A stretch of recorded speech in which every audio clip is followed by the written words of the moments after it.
Olá, estamos aqui com mais um Soberania em Debate, um programa do SENGE e do movimento SOS Brasil Soberano. Vamos mostrar a vocês agora um pequeno filmete que fizemos sobre a tragédia que se abate mais uma vez, sobre o Brasil, a queimada no Pantanal, no Parque do Xingu, na Amazônia. Vamos lá.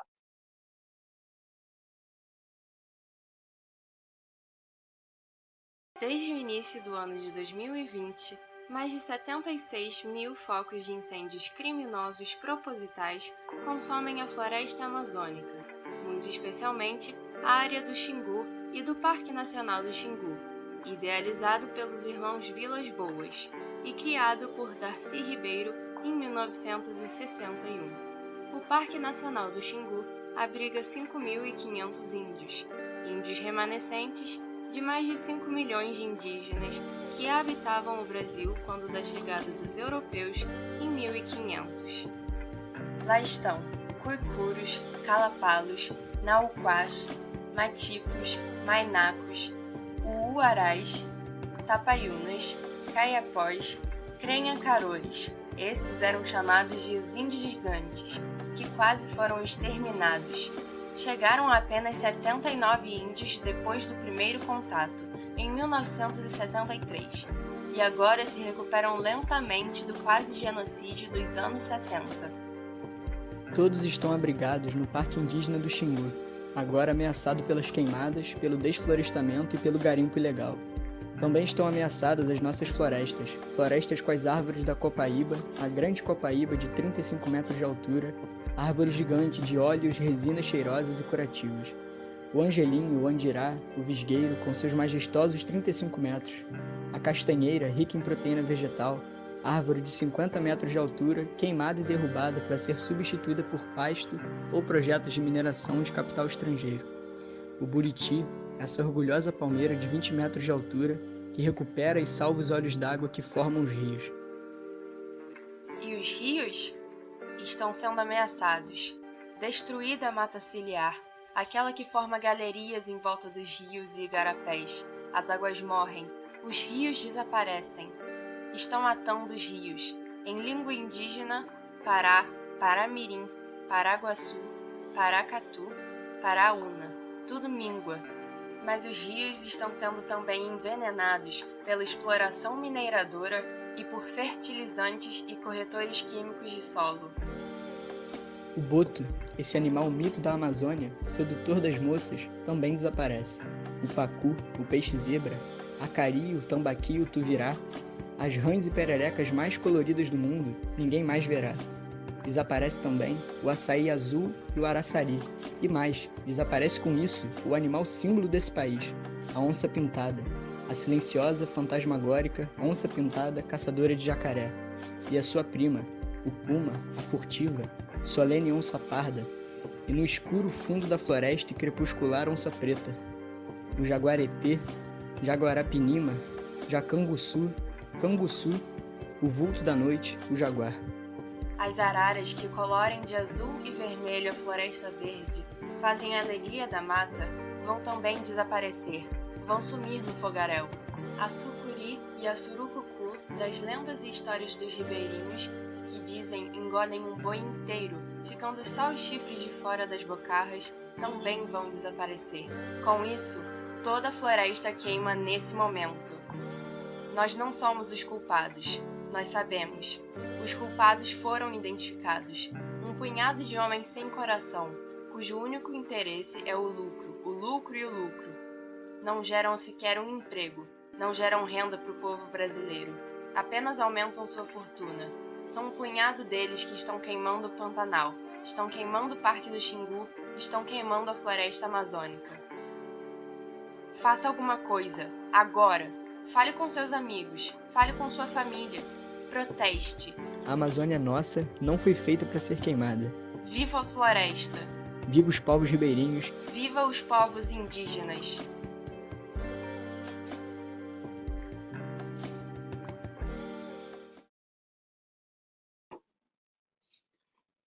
Hoje, o nosso Soberania em Debate vai aprofundar a questão do meio ambiente, do desenvolvimento e o futuro. Tema diretamente relacionado à questão da soberania, que é o ponto central do movimento SOS Brasil Soberano, patrocinado pelo Sindicato dos Engenheiros no estado do Rio de Janeiro. O Brasil revela um total descaso, um governo que não se preocupa com a saúde da população, um governo que não se preocupa com o seu povo e não se preocupa com a flora e nem com a fauna do país. O país queima, o país se destrói. E nós temos a preocupação de reconstruir esse país a partir da soberania popular. Porque sem população, sem povo, não existe Estado-nação. Para isso, hoje, convidamos Junei Viana. Junei Viana é professor, é ex-deputado federal pelo Partido dos Trabalhadores, pelo Mato Grosso, atuou no Ministério do Meio Ambiente no governo do presidente Lula da Silva, é um ecossocialista, assim Junei se define. Junei, muito obrigado por aceitar nosso convite e estar conosco aqui hoje para aprofundar e debater esse tema. Não só esse, o tema da questão ambiental, mas também com relação à exploração dos povos indígenas, dos quilombolas e dos camponeses brasileiros. Você também é um especialista nesse tema. Mais uma vez, muito obrigado, seja muito bem-vindo. Liga o microfone. Vamos lá. Estamos ouvindo. Muito obrigado. Está ouvindo? Estamos. Estamos. Está ouvindo?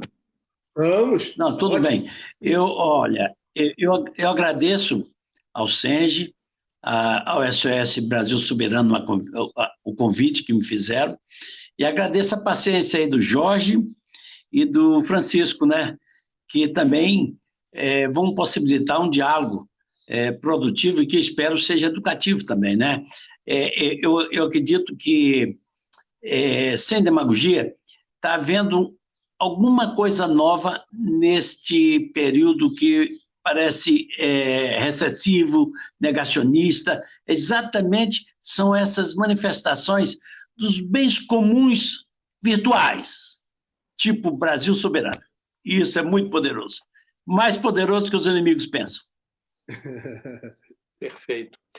Junei, sem mais... Eu queria falar um pouquinho sobre esse filme que... vamos lá. Fique à vontade.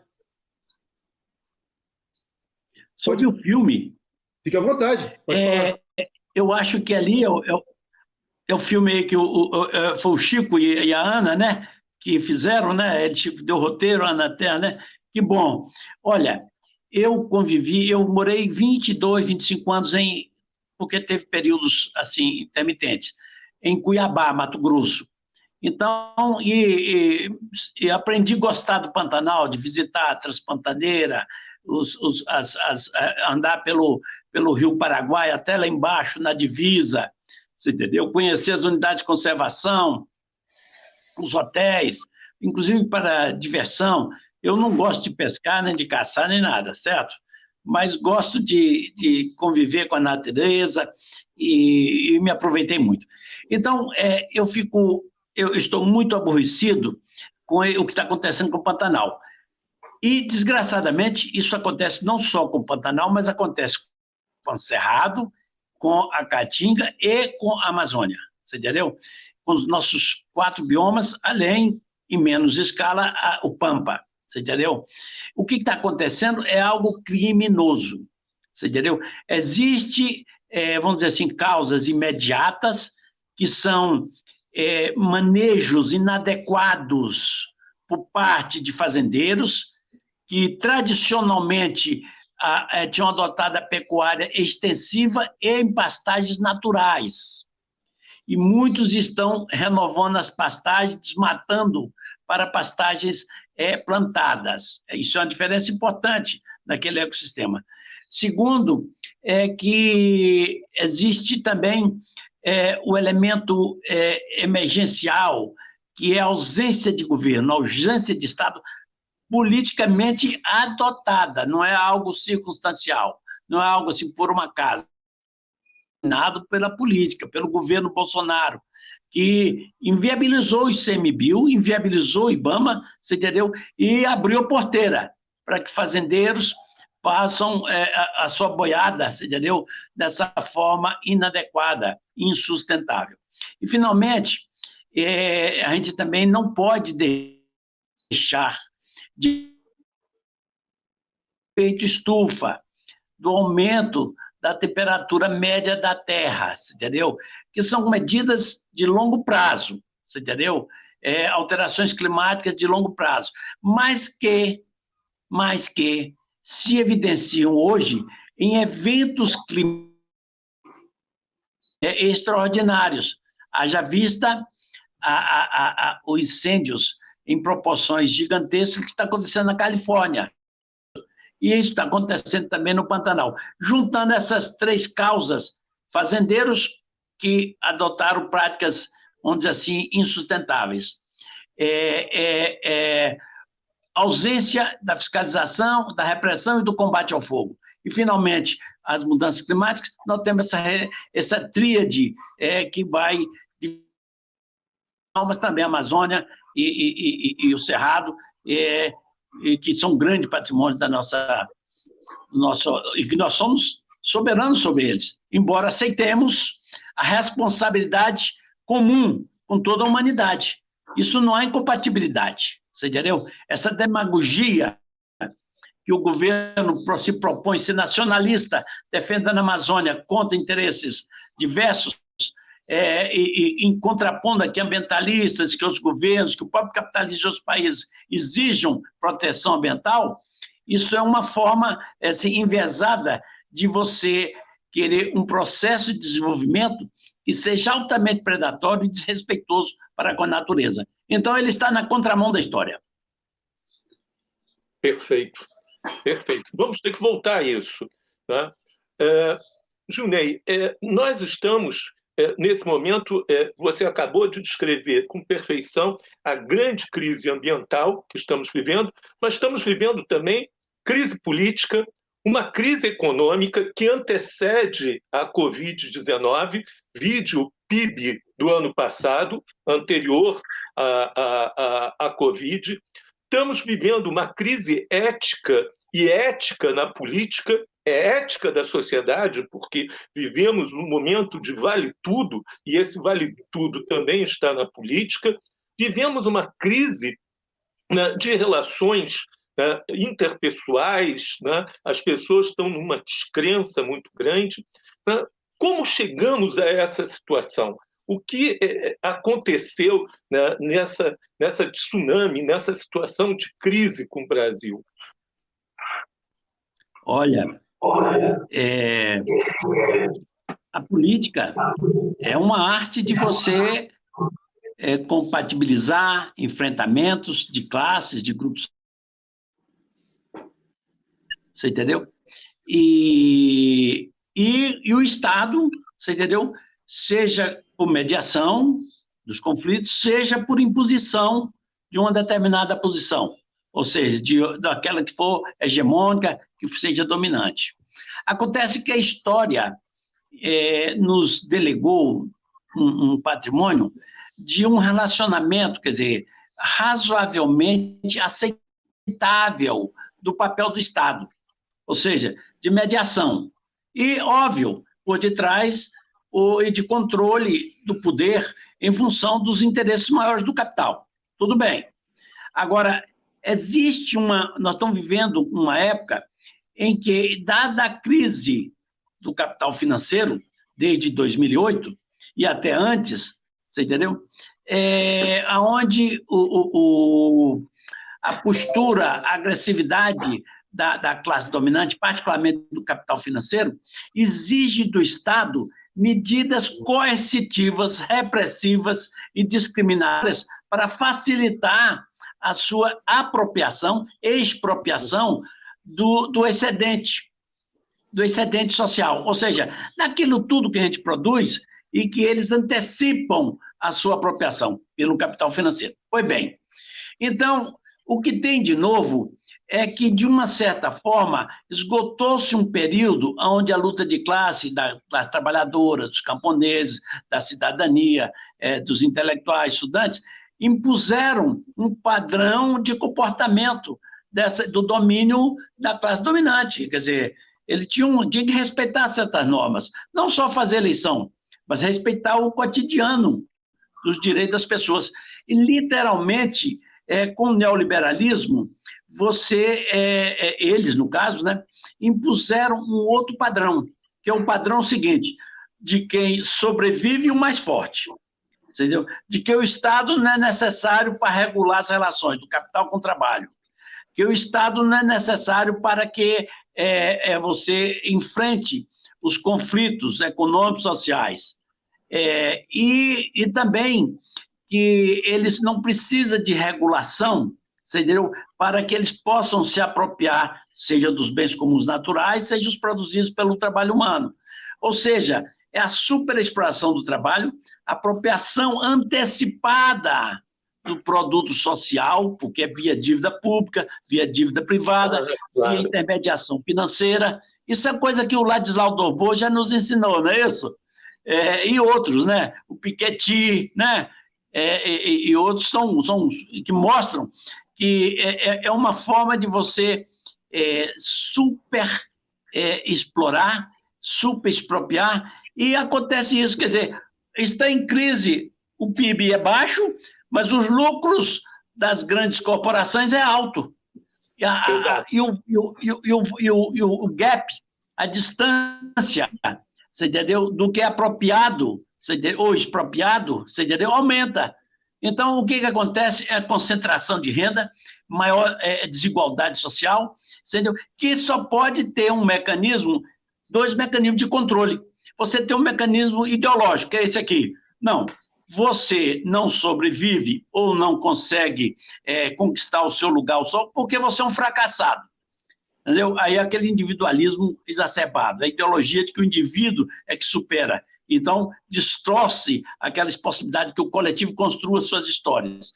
E segundo, é de que o Estado se retira, você entendeu, das mediações e só o faz como repressão. Você entendeu? E, às vezes, disfarçada, às vezes ostensiva. Então, no Brasil está acontecendo esse fenômeno. Agora, tem elementos que são brasileiros, não é isso?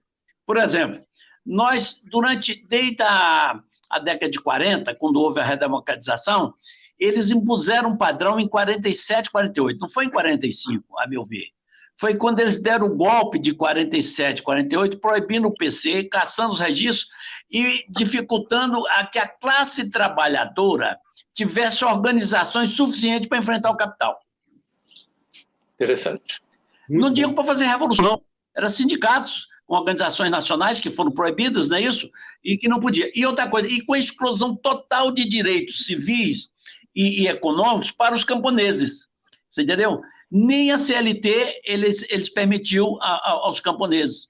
Você entendeu? Então, o que acontece? Esse padrão de democracia de baixa intensidade nos permitiu que nós tivéssemos um projeto nacional desenvolvimentista, mesmo com esse grau de exclusão social da maioria, ou com marginalização da maioria, e tivéssemos, na recuperação da ditadura, você entendeu?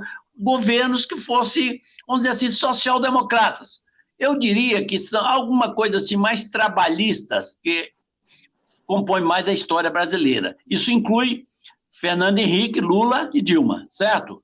Então, não distingo desse ponto de vista, você entendeu? Mas tem diferença entre eles.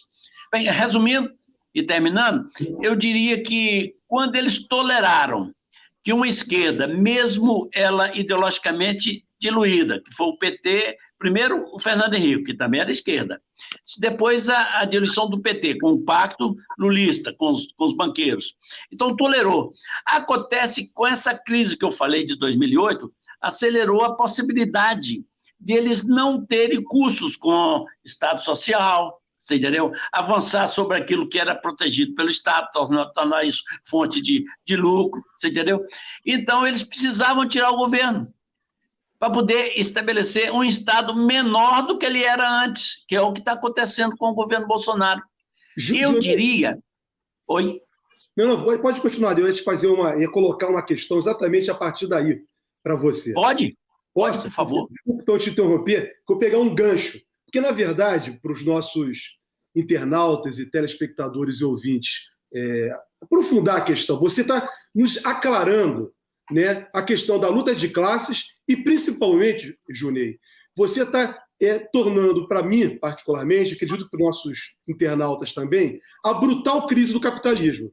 O que está em crise, esse fenômeno todo que você apresentou, né, de repressão, né, diminuição do Estado, né, como consequência da concentração de capital brutal, é que revela que o capitalismo não consegue mostrar saídas para a população do Brasil e do mundo.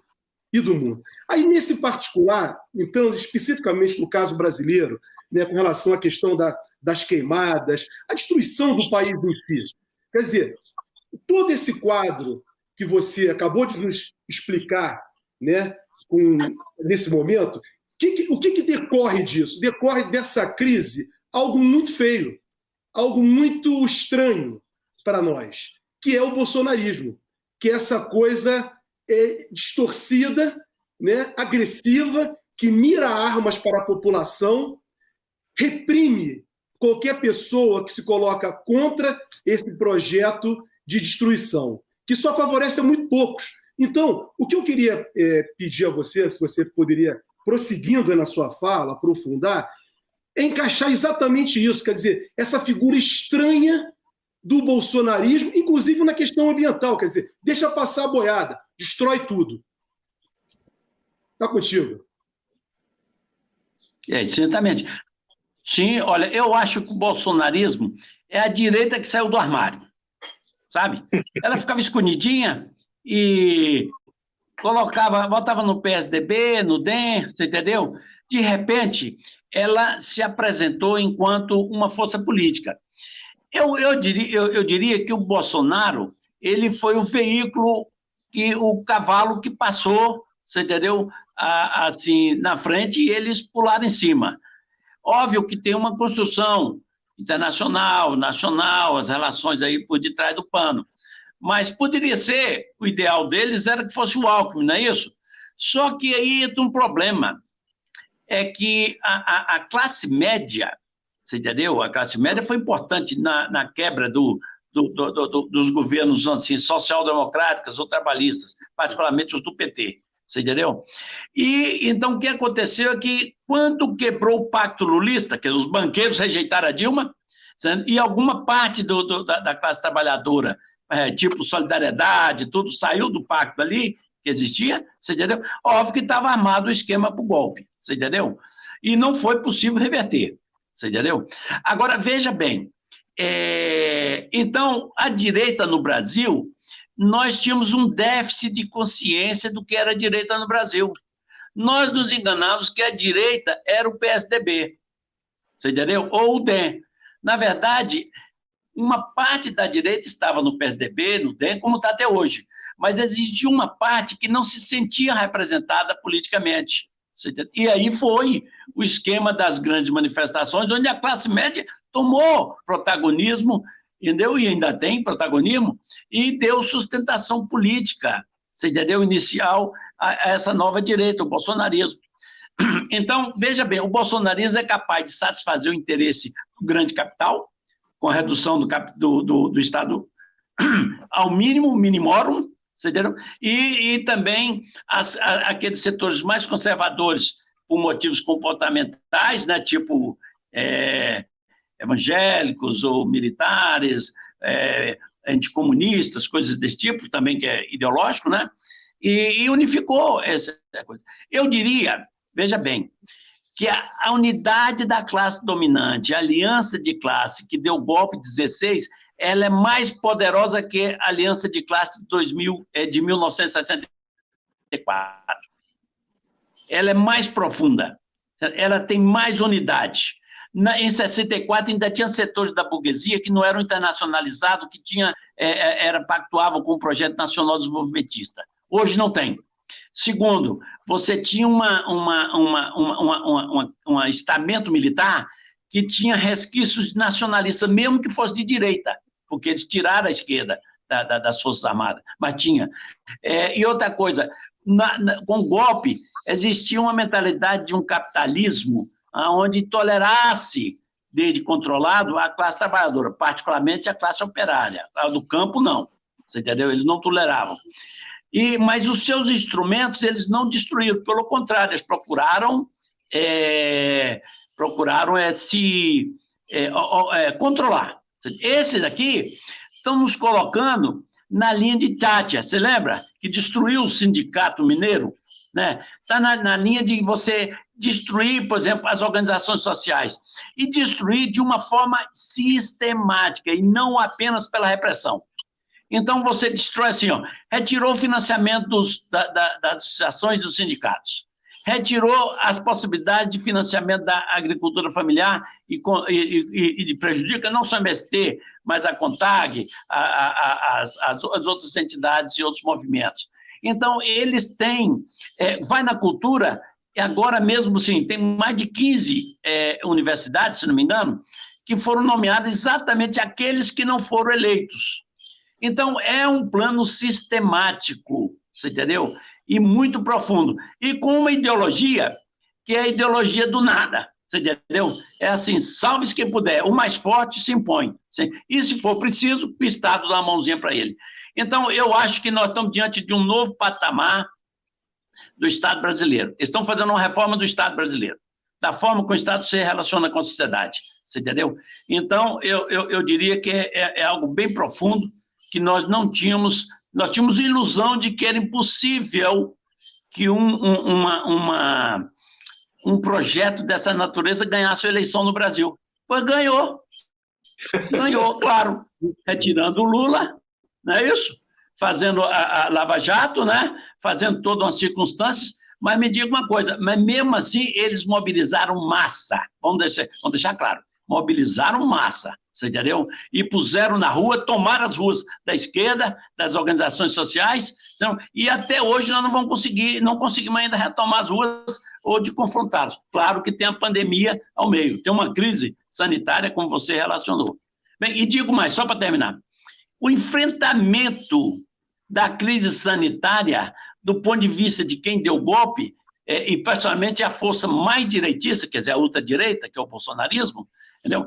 Ele é estratégico, você entendeu?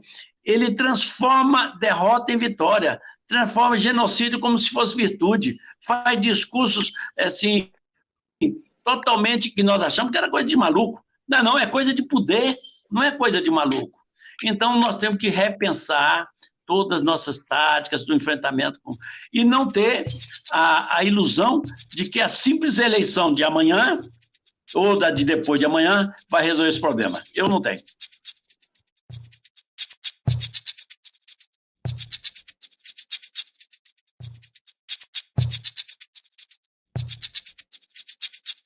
Esse é o Soberania em Debate, né, do movimento SOS Brasil Soberano, patrocinado pelos sindicatos e engenheiros do Rio de Janeiro. Francisco. Lunei, eu achei perfeita sua análise, particularmente, até como historiador, o seu deslocamento da transição de 1945 para 47, 48, 49 e a formação desse modelo ali. Isso é muito concreto, muito real. Eu gostaria de voltar à questão, eu estou lendo nesse momento uma tese da USP sobre Thatcher e o conservadorismo britânico, e você me chamou a atenção sobre isso. Quando há essa onda conservadora na Inglaterra e na Europa, a Europa vem de um estado de bem-estar social. E, razoavelmente, a gente tem ali uma população que tem um certo bem-estar social, né? Certo, bastante razoável. Sim. Nós estamos... Razoável.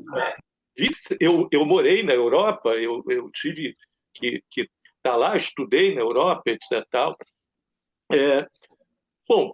Nós estamos caminhando para uma situação de retorno à fome, de desemprego maciço, possivelmente 50% da população não tem trabalho quando se terminar a Covid, ou pelo menos vier a vacinação, não sabemos nem se o governo tem meios de vacinar o conjunto da população. Isso vai ser uma outra coisa. Quem vai ser vacinado, como vai ser vacinado, quais as condições estratégicas para essa vacinação, né?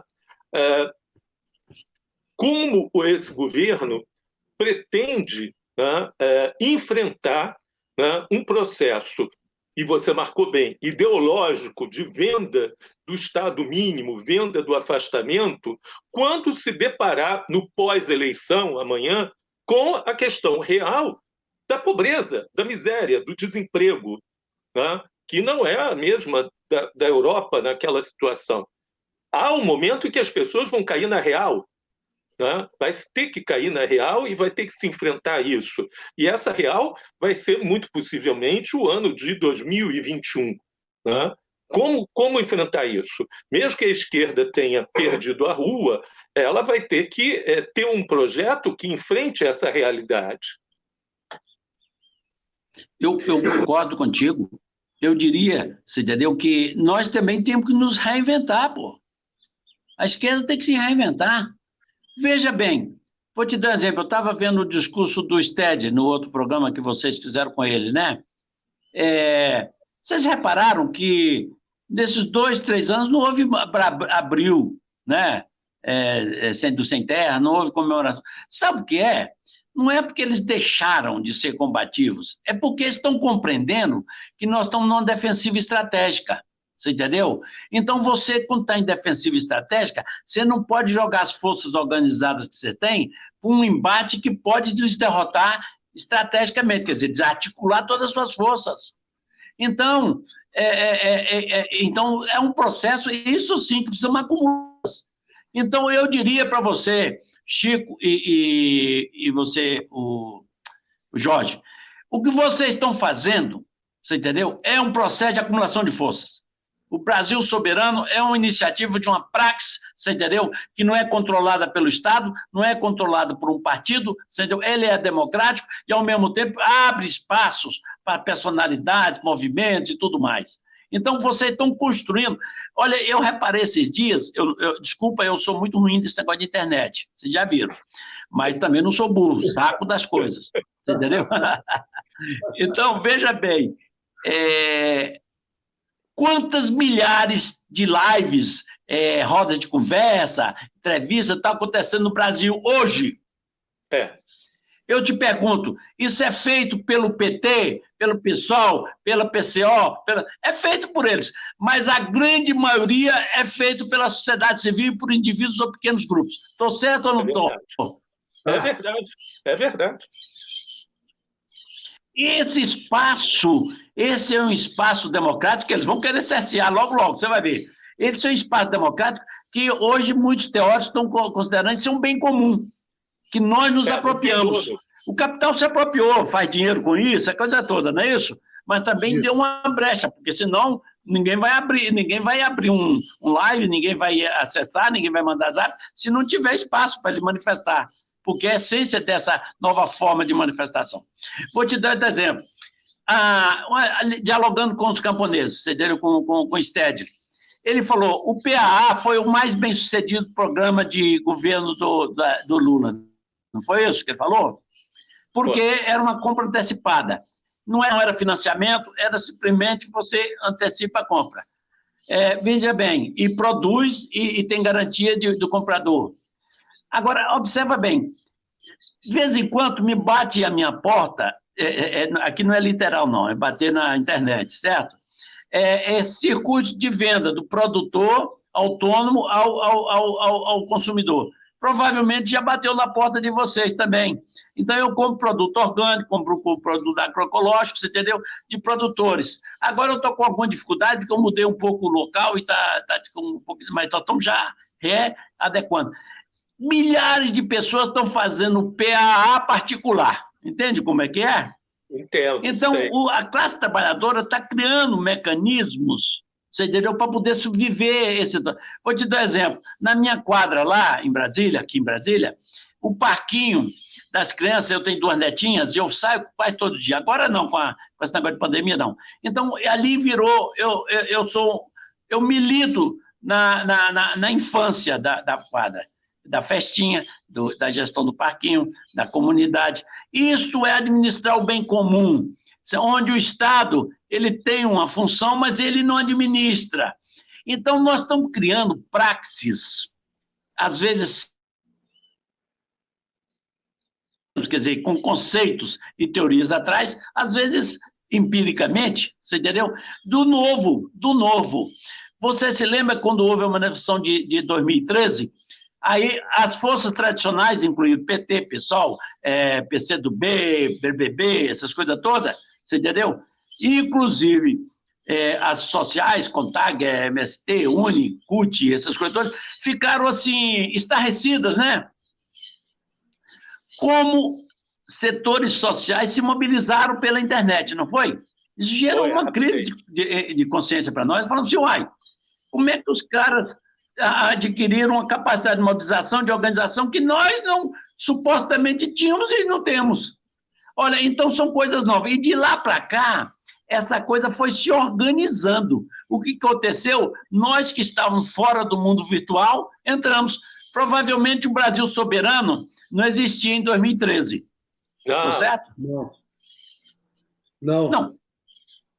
Não existia isso e não existiam outras coisas também. Não tem erro nisso. Nós fomos ultrapassados e agora nós estamos correndo atrás. Então, poucos, você entendeu? E isso não passa por eleição, porque existe um eleitoralismo assim barato que acha que pode... Não, eu não acredito nisso. Acredito que a eleição, se combinado com essas novas práticas e com novos métodos de gestão, pode acumular forças para poder derrubar esse novo Estado, esse novo governo, essas novas alianças. Mas eu acho que nós precisamos valorizar o que está acontecendo de novo. O novo, você entendeu? É Brasil Soberano, é a livezinha que eu faço toda segunda-feira, você entendeu? Com uma ação de...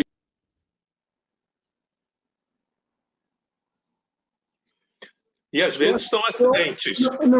Provavelmente caiu, Francisco, mas o ponto importante da fala dele, né, é que ele destaca exatamente a resistência.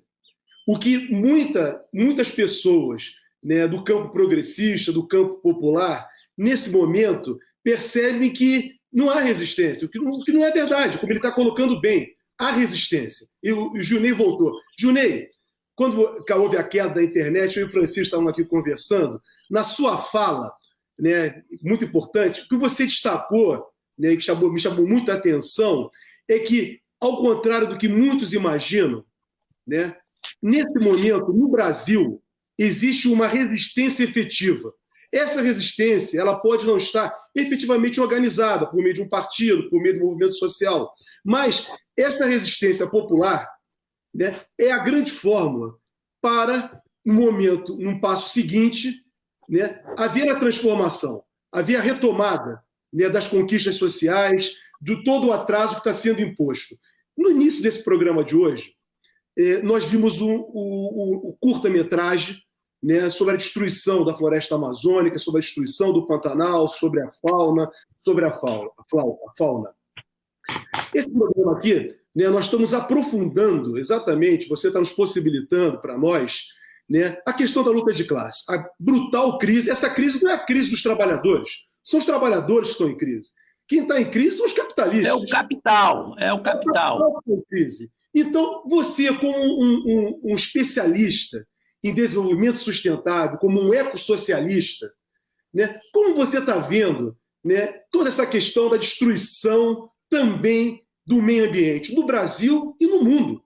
Né? No Brasil, sim, é mais claro que nós temos um governo aqui de extrema-direita, um governo intimamente ligado, proposto a destruir. Agora mesmo, nós estamos tendo a visita no Brasil, né, de um representante do governo americano no coração da Amazônia. Quer dizer, é uma agressão à soberania do Brasil. Como você vê isso, Johnny, como um ecossocialista? Olha, primeiro, eu acho que nós devemos aceitar, você entendeu, que existe uma crise ecológica global. Você entendeu?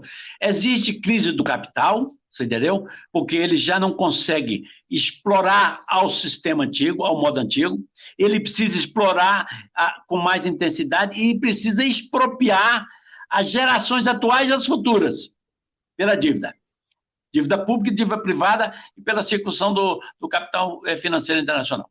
Segundo, ele não consegue enfrentar a crise ecológica de uma forma radical, porque ameaça a sua própria sobrevivência. Então, é uma contradição.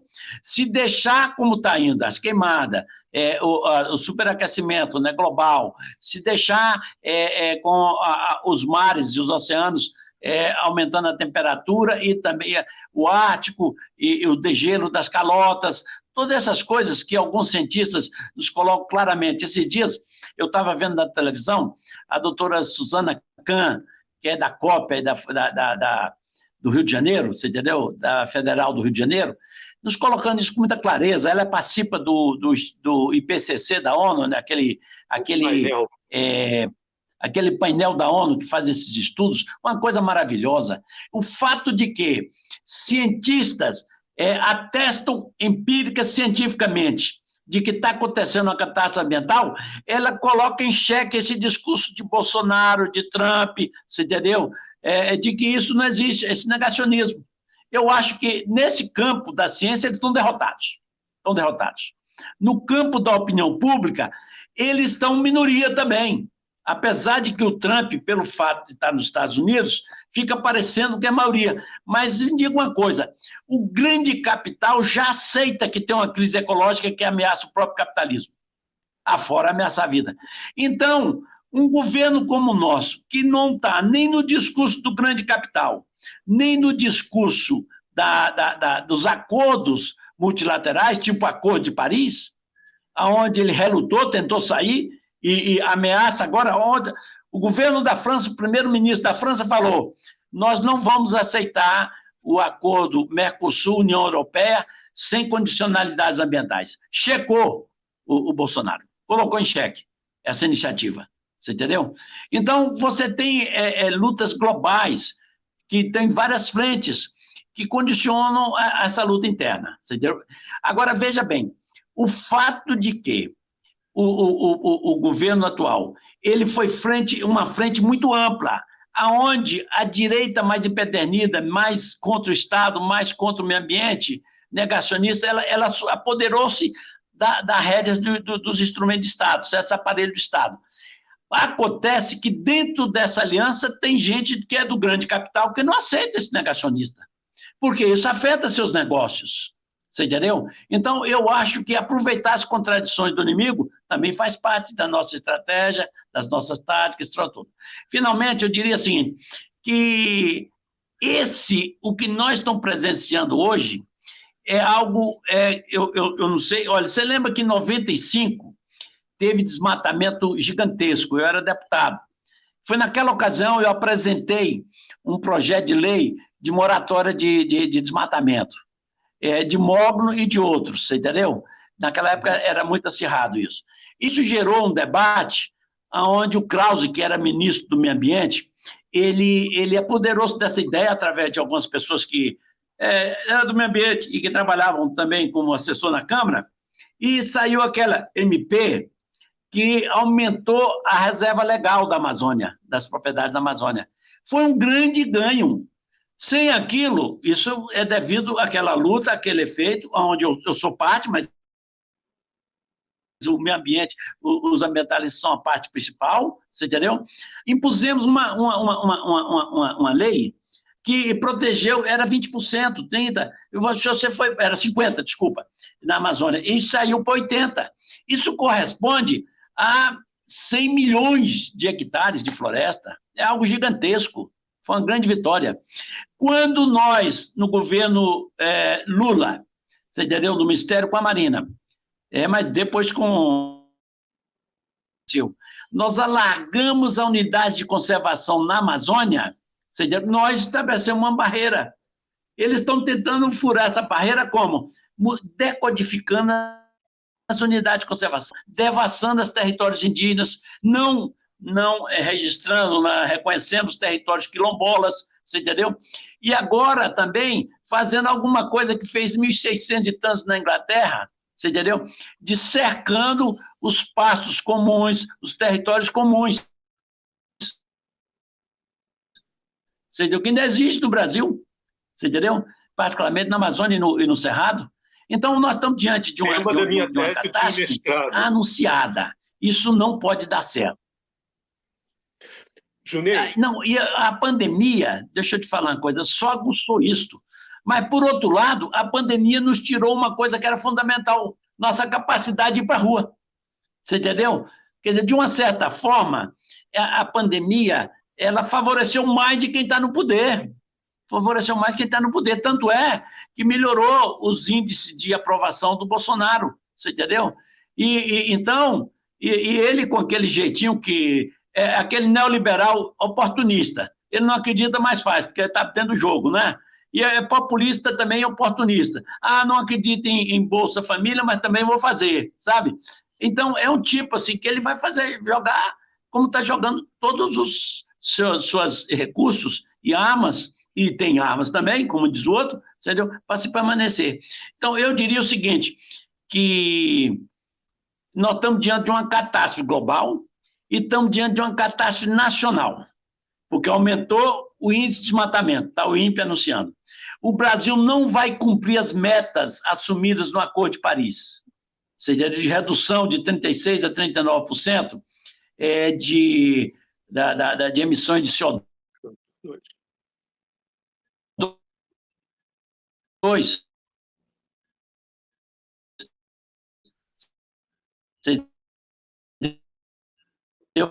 Até 1930.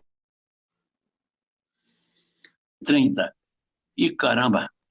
Não, pode. Voltou a internet. Alô? Júlio, voltou a internet. Tá me ouvindo, tá? Estamos ouvindo. Pode continuar. Por favor, se você puder repetir a partir do Acordo de Paris, nós agradecemos, se for possível. Pois é, exatamente. Eu vou voltar nesse ponto. O Brasil assumiu compromissos em as taxas de emissão de CO2 equivalente, você entendeu? Até 2030, que é a meta da 30, você entendeu? Veja bem, ele não vai cumprir, porque tem metas parciais. Demagogicamente, isso é uma coisa que, sinceramente, o cara trabalhar com a mentira de uma forma sistemática é uma coisa gobeliana, não é isso? Ele faz isso. Ele está trabalhando com dados atrasados. Agora, o Observatório do Clima, que é uma entidade respeitada, você entendeu? Mostrou claramente, não vai cumprir, sabe por quê? Porque a base de dados sobre o qual ele está trabalhando não é a base de dados real. Quando for computado o dado de 2017, 2018, você entendeu? Vai ver que ele já não cumpriu, você entendeu?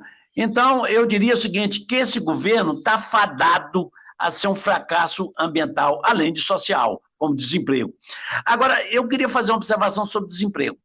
Veja bem, o novo normal é desemprego crônico. Já nós tínhamos desemprego crônico anterior, certo?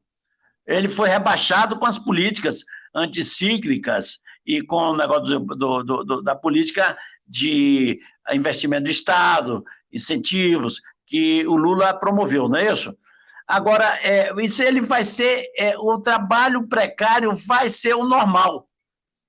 Ele já é o normal hoje. Isso não vai mudar, você entendeu? Vai mudar, sim, a taxa de desocupação vai cair para 6%, 7%, 8%, mas a taxa de ocupação em trabalho precário, em salários bem inferiores, talvez até da subvivência normal das pessoas. Então, nós estamos com um capitalismo altamente perverso, você entendeu? E esse é o calcanhar de Aquiles, é a questão ambiental, é a questão social e a questão da pandemia. Da pandemia, infelizmente, nós não estamos sabendo, ou não conseguimos ainda, calibrar o discurso. O discurso do genocida, ele está incomodando ele, você entendeu? E pode pegar, você entendeu? Então, eu acho que também nós temos que saber fazer política. Porque não basta nós termos conceitos corretos. Não basta. Eu sei que ele é super explorador com o capital, e daí? Eu quero saber se eu arremanho gente, se eu mobilizo gente, se eu acompanho gente que está contra isso, capaz de derrotá-los. E aí, eu acho que não chegamos a esse ponto ainda não. O ponto de virada, eu não estou vendo nesse momento ainda. Perfeito. Junei, você é um desses resistentes de sempre, né? Até antes da própria existência do PT, do qual você é um dos criadores, né? E, ao contrário do que diz aí a direita, né, que só se vê um lado na comissão da anistia, você, como outros grandes brasileiros, Gécio Jane Vieira, o próprio Genuíno, né, você teve na prisão um longo tempo, né? Você foi atingido pelo decreto da anistia de 1979. Agora, essa semana, o governo espanhol, um governo de coligação de esquerda, criou uma lei da memória histórica. Nós falamos aqui no Brasil, e estamos falando nesse programa, muito de uma batalha ideológica, de uma batalha pela cultura política, né? Mas, na verdade, nossas escolas, né, nossos currículos, né, e a própria legislação brasileira não tratam como deviam a memória histórica. Nós temos que travar uma batalha pela memória histórica. A Espanha, o governo do Partido Socialista e do Unido Podemos entenderam perfeitamente isso. Daí a lei da memória histórica, tá? Que na prática ela acaba com o decreto da anistia deles e proíbe a defesa do regime franquista e dizer que não houve ditadura franquista na Espanha. Se isso acontecesse no Brasil, o que a gente está fazendo pela memória histórica? Bolsonaro não seria possível agora na Espanha, né? Esse é o SOS Brasil Soberano, com seu programa Soberania em Debate, um programa e um movimento patrocinado pelos sindicatos e engenheiros do estado do Rio de Janeiro. Junei, veja você, né, tudo que nós debatemos hoje aqui, né, você estava falando de resistência, né, que nesse momento há uma resistência no Brasil. Pode não estar aparecendo, mas uma forma de resistência seria aqui o SOS Brasil Soberano. Mas eu queria aproveitar essa oportunidade para destacar que essa resistência, na verdade, Jonei, ela se decorre por uma iniciativa, né, dos engenheiros do Estado do Rio de Janeiro, do Sindicato dos Engenheiros do Estado do Rio de Janeiro. Os engenheiros do Rio sempre tiveram uma preocupação, desde o golpe de 2016, né, com a questão de como retomar o Brasil, como retomar a questão do desenvolvimento e da soberania. E a engenharia é fundamental nisso, porque vai ser exatamente os engenheiros que têm esse papel de construção do Brasil. Então, é uma fonte de resistência o que nós estamos fazendo aqui.